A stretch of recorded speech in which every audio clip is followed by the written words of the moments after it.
तापमान बढ़ा तो वहीं ज्वालामुखी विस्फोट के कारण भी तापमान बढ़ गया और यहाँ पर भयंकर तापमान वाली तेज हवाएं बहने लगी। इन हवाओं का तापमान 150 डिग्री सेंटीग्रेड तक बढ़ गया और पृथ्वी पर चारों तरफ आग ही आग हो गई। इस आग के कारण पृथ्वी के पूरे वायुमंडल का तापमान 200 डिग्री सेल्सियस तक बढ़ गया और इस बढ़े हुए तापमान की गर्मी को पृथ्वी पर रहने वाला कोई भी जीव सहन नहीं कर पाया। इस तरह से पृथ्वी की जल थल नभ में रहने वाले डायनासोर की प्रजाति पूरी तरह से खत्म हो गई।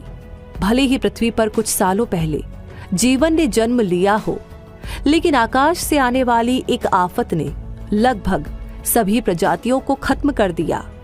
इस महाविनाश के कारण पृथ्वी पर उपस्थित सभी प्रजातियों में से लगभग 75% प्रजातियां हमेशा हमेशा के लिए खत्म हो गई। साथ ही साथ पेड़ पौधों की भी अधिकतर प्रजातियां लगभग इस महाविनाश में खत्म हो गई और जो विशालकाय जीव बचे हुए थे वे खाने की कमी के कारण मर गए। इस महाविनाश में सिर्फ वही जीव जीवित बच पाए जिनका वजन 25 किलोग्राम या 25 किलोग्राम से कम था। लेकिन इस महाविनाश ने ही पृथ्वी पर एक नए प्रकार की प्रजाति को जन्म दिया और वो प्रजाति थी मैमल्स। इनमें मैमल्स का विकास तो डायनासोर के समय ही हो गया था, लेकिन इस महाप्रलय में ये जीव ही जीवित बच पाए। इनका आकार 6 इंच के आसपास का था और पृथ्वी पर लगभग सभी प्रकार की खाने की चीजें इस महाविनाश में नष्ट हो गई थी, जिसके बाद उन्होंने हर तरीके से जो कुछ भी मिला उसे खाना शुरू कर दिया।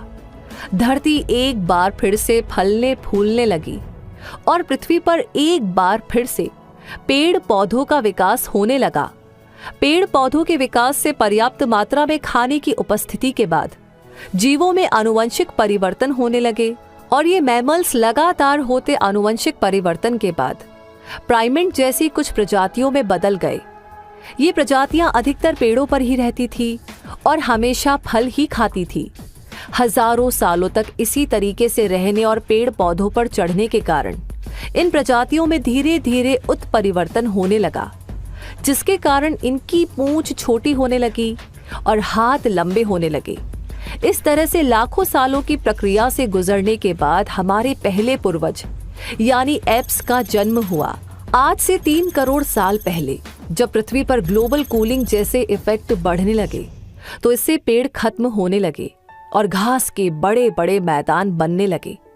इन बड़े बड़े घास के मैदानों के कारण घास के मैदान में रहने वाले जंगली जीव जैसे कि शेर, चीता विकसित हुए।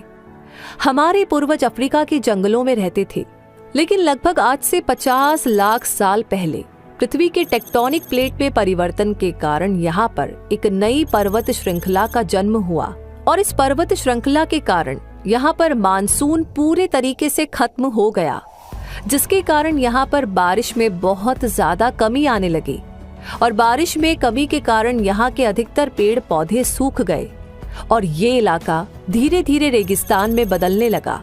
ऐसे में खाने की कमी होने के कारण यहाँ से हमारे पूर्वज एप्स पूरी दुनिया में फैलने लगे। हर जगह की अलग अलग जलवायु के कारण इनमें अलग अलग परिवर्तन होने लगे और ये एप्स गोरिल्ला, चिंपैंजी और मानव में बदलते गए। मानव के लगातार विकसित होने का परिणाम हम हैं और ये विकास लगातार जारी है।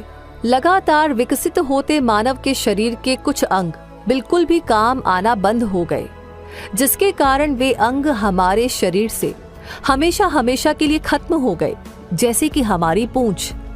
हमारी और पृथ्वी की ये विकास यात्रा जो बहुत ही रोमांचक, सस्पेंसिव और खतरनाक एडवेंचर से भरी हुई है। हमारा जन्म हजारों लाखों करोड़ों सालों की घटनाओं के बाद में हुआ है, लेकिन इन सभी के बावजूद भी हम पृथ्वी के वातावरण को खराब करने और नुकसान पहुंचाने से बाज नहीं आते हैं। इस कारण से पृथ्वी का वातावरण लगातार बिगड़ रहा है। पृथ्वी पर पर्यावरण प्रदूषण बढ़ रहा है। हमारी इस विकसित सभ्यता के कारण हमने पृथ्वी को रहने लायक नहीं छोड़ा है। अगर आज भी हम नहीं संभले तो हो सकता है कि एक दिन हम तो खत्म होंगे ही होंगे, साथ ही साथ इस पूरी पृथ्वी और इस पर रहने वाली हर प्रकार की प्रजाति के विनाश का कारण भी बनेंगे।